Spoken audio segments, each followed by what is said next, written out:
Yeah, there's a little bit. Looks like it goes underground here. Yeah, it's dry here too.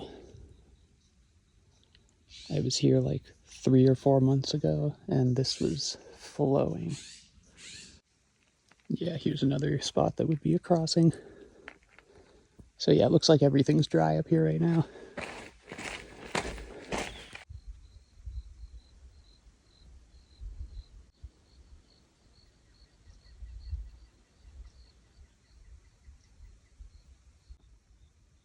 And yeah, here we go.